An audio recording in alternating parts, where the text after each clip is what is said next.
દ્વારકા નજીક આવેલા અને રાષ્ટ્રીય સુરક્ષા માટે અત્યંત સંવેદનશીલ ગણાતા પોશી યાત્રાના દરિયાઈ વિસ્તારમાં અને પાકિસ્તાન આંતરરાષ્ટ્રીય દરિયાઈ સરહદ નજીકના ચાક ટાપુ ખાતે ગેરકાયદે પ્રવેશનો પર્દાફાશ થયો છે। મરીન નેશનલ પાર્ક દ્વારા તાત્કાલિક કાર્યવાહી કરીને 6 ઇસમોને બોટ સાથે ઝડપી પાડવામાં આવ્યા છે। બિનપરવાનગી પ્રવેશ કરવા બદલ આ તમામ સામે વન્યજીવ સંરક્ષણ અધિનિયમ હેઠળ ગુનો નોંધી વધુ કાર્યવાહી હાથ ધરવામાં આવી છે। આ ઘટના સંવેદનશીલ દરિયાઈ વિસ્તારોની સુરક્ષાને લઈને ગંભીર સવાલો ઊભા કરે છે।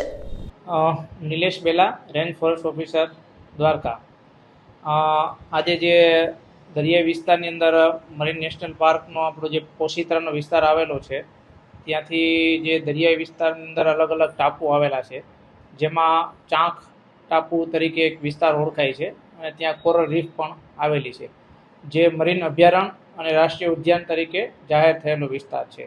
અને હાલ ચોમાસાની સિઝન હોય, આવા સમયે ફિશરમેનોને ફિશિંગ કરવાની પણ પરમિશન નથી હોતી અને આવા સમયે અમને એવી બાતમી હોય અને જેના આધારે અમે પેટ્રોલિંગમાં ગયેલ અને એ સમયે ચાંક રીફ ને ટાપુ વિસ્તારની અંદર અલગ અલગ 6 બોટો અને એમના માલિક ત્યાં ફિશિંગ કરવાના ઈરાદાથી આવેલા હોય અને તેમને પૂછતા તે લોકો આ બાબતે કંઈ પરમિશન કે કંઈ ન જણાતા તેના અપ્રવેશનો ગુનો બુક થયેલ છે।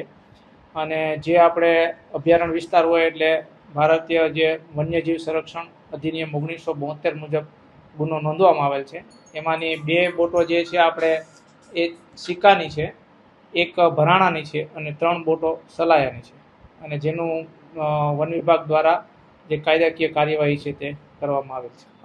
રાષ્ટ્રીય સુરક્ષાની દ્રષ્ટિએ જોઈએ ને તો જે દ્વારકાની આસપાસ આવેલા જે ટાપુઓ છે ત્યાંથી પાકિસ્તાનના અને જે આપણી ઇન્ટરનેશનલ બોર્ડર છે એ ખૂબ જ નજીક હોય, તો આ નજીક હોય ને અવાવરું જગ્યાઓ છે જ્યાં ટાપુ ઉપર કાંઈ નથી, માત્ર જંગલ છે, ચેરના જંગલો છે કે આવા વિસ્તાર છે, આવા વિસ્તારની અંદર કોઈ આવીને રહેતું હોય છે તો એના બને ત્યાં સુધી કોઈ એજન્સી કે ધ્યાનમાં ન આવે તો કંઈ પણ ખોટું થઈ શકે। એટલે આ વિસ્તાર સુરક્ષાની દ્રષ્ટિએ ખૂબ જ આઇલેન્ડ ઉપર ખૂબ જ એનું મહત્ત્વ છે, એટલે એના માટે થઈને આપણે સરકારશ્રીમાંથી જાહેરનામું પણ થયેલું છે કે આ આઇલેન્ડ ઉપર કોઈ પણ વ્યક્તિએ જવું નહીં એમ।